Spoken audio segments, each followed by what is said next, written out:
Clarisse Bernard, bonjour. Bonjour. Merci de venir témoigner pour Femmes et Entrepreneurs. Alors vous êtes dans la communication. Tout à fait, oui. Et voilà, alors vous avez vraiment fait ce que beaucoup n'osent pas faire. Vous avez créé votre agence de com. Ça a été tout de suite ou c'est venu après quelques années de salariat? Non, c'est devenu après de très longues années de salariat. Parce que je fais ce métier depuis maintenant, oh là là, ça va faire plus de 25 ans que je suis dans la com. J'ai fait toute ma carrière en tant que salarié dans de très grands groupes. Je crois que je les ai à peu près tous faits, mais toujours en région, parce que je suis très attachée à ma province. Et j'étais, juste avant de créer mon agence Citron Pressé, j'étais directeur général adjoint d'EuroRSCG Grand Sud.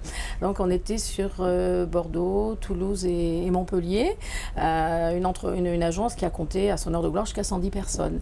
Et puis, il y a des moments clés comme ça dans la vie, à l'approche de la quarantaine. À l'approche, j'avais pas 40 ans, parce que sinon, quand je vais vous dire que mon entreprise a 13 ans, donc à l'approche... On va faire les calculs, voilà, ne vous inquiétez pas. À l'approche de la quarantaine, il y a peut-être une envie de faire des choses un peu différentes, de continuer à apprendre, je ne sais pas. Et puis aussi, bon, parce que la crise aidant, on sentait que le grand groupe international allait avoir des exigences importantes, et voire peut-être se débarrasser de tout le staff de direction. Donc on s'est dit, avec une personne avec qui je travaillais, qu'on pourrait se lancer dans l'aventure de l'entreprise individuelle. Alors, on s'est lancé il y avait une partie d'insouciance totale, c'était il y a 13 ans. Alors, actuellement, ce serait peut-être un peu plus compliqué, mais on s'est lancé comme ça en se disant, on verra bien. Parce que de toute façon, une agence de com, à partir du moment où on était quand même un peu connu, on avait un bon carnet d'adresses, on pensait qu'on n'était pas trop mauvais, on s'est dit, bon, c'est pas un investissement énorme, on se lance, on verra bien. On n'a pas de machine à acheter, on avait besoin de pas grand-chose, finalement, donc on s'est lancé. Et puis, ça a marché, et ça a marché tout de suite. Voilà. Donc, on a l'impression que vous avez été surprise que ça marche. Oui, parce que nous, on s'était dit naïvement, alors comme on avait quand même une grande expertise, on était vraiment sur du conseil, mon associé était directeur de création et directeur associé d'EuroRSCG, donc nous, on avait quand même travaillé sur de très grandes marques, de très grands groupes. On se dit, bon, maintenant, on va essayer de faire plutôt du conseil, en fait, donc de rester tous les deux.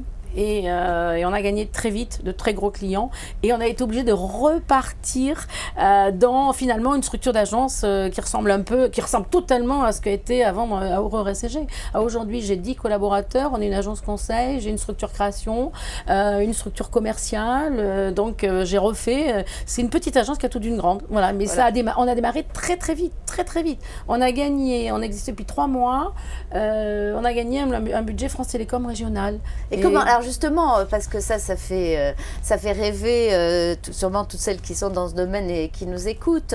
Comment vous l'expliquez? Est-ce que c'est finalement votre, alors bien sûr la compétence, mais est-ce que c'est votre force, votre conviction, mais votre force de persuasion? Comment vous expliquez cette réussite? On va laisser de côté la compétence, parce que si on l'a pas, quel que soit le domaine d'activité dans lequel on est, on va pas durer. Donc il y a ça. Et après il y a l'enthousiasme. Voilà. Il y a absolument. Et puis j'ai l'impression que cet enthousiasme, vous l'entretenez bien. Voilà. Il faut avoir envie, et quand on a envie et qu'on montre qu'on a envie, surtout dans nos métiers, ça aide. Voilà. Alors ce développement, en fait, vous le continuez. Il ne vous viendrait pas à l'esprit aujourd'hui de revenir à une taille beaucoup plus modeste? Je pense, non, du tout. C'est passionnant. On avait envie de faire quelque chose un peu entre nous. Il est parti à la retraite, mon associé. On est resté associés 13 ans.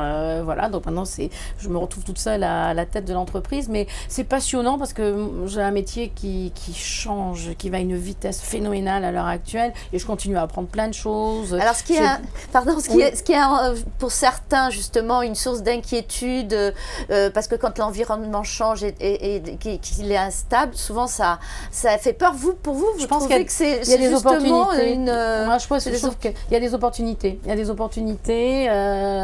Il faut savoir les saisir. Et puis je suis quelqu'un d'enthousiasme, vous m'avez dit, et de foncièrement optimiste et positive. Si seulement l'enthousiasme était contagieux, on en a bien besoin. Je crois que le côté positif aussi, on en a besoin. Voilà. Ça fait du bien d'avoir un petit peu d'optimisme et d'enthousiasme. Alors bien sûr, vous ne restez pas enfermé dans votre bureau, parce que les clients, ça ne se fait pas comme ça, mais vous allez en plus vous rencontrer d'autres entrepreneurs. entrepreneurs. Donc vous êtes Bien sûr. membre de l'APM, par exemple. Absolument. Alors qu'est-ce que ça vous apporte Alors, je crois que c'est ultra important quand on est chef d'entreprise. Alors, on a tous les mêmes soucis, hein. Donc il faut trouver des clients, il faut gérer son passé personnel, il faut travailler avec son banquier. Donc, on a tous les mêmes soucis. C'est très important de pouvoir s'ouvrir, d'aller rencontrer d'autres chefs d'entreprise et de pouvoir discuter, tout simplement. Se rendre compte que finalement, nos problèmes à nous, ils ont les mêmes. Et parfois, ils ne sont pas du tout dans le même secteur d'activité. Ils ont 5, 6, 7 fois plus de collaborateurs. Ils ont des clients complètement différents, mais on se rend compte qu'on a les mêmes et ça fait du bien. Il faut de temps en temps savoir élever un peu l'esprit, s'ouvrir, aller voir des gens. Je pense que de toute manière, une des clés de la réussite aussi, c'est l'ouverture aux autres. Et ça, c'est essentiel dans mon métier. C'est ce que je dis à tous mes collaborateurs et les gens que je recrute. Surtout, moi, ce qui m'intéresse, c'est vous en tant qu'individu, mais aussi c'est tout ce que vous avez en vous et toute ouverture que vous pouvez avoir vers le monde, hein, et le monde au sens très large. Donc, ça fait partie. Être à l'APM, à la PACOM, une grosse association de communicants ici dont je fais partie, c'est essentiel. Rencontrer, échanger, et ça, des fois, ça rassure aussi. Alors, dans un métier comme le vôtre où la créativité est un élément important, hein, donc comment on entretient justement la créativité par ce collaborateur? Comment en permanence Alors, on presse le citron. On presse le citron, voilà. Alors, la créativité, c'est essentiel. Ce que je dis à mes collaborateurs et à mes clients, nous, on est là pour vendre de l'intelligence. Parce que si on ne vend pas de l'intelligence, on ne sert à rien. Et alors, la créativité, d'abord une chose, je pense que ça ne se décrète pas. Vous avez, vous êtes créatif ou vous ne l'êtes pas. Alors, créatif, on peut l'être. Bon, j'ai des gens dans mon équipe qui font de très belles campagnes, des films, des spots radio, de très belles images, mais la créativité, elle est à tous les niveaux. Elle est dans l'aménagement de mes locaux, dans la manière dont la personne répond au téléphone, ma standardiste. La créativité, c'est quelque chose qui ne se décrète pas. On l'a. Et après, il y a une ambiance générale qui fait qu'on peut avoir cette créativité. Voilà. Créer les conditions. Créer les conditions. Chez nous, la déco, elle est...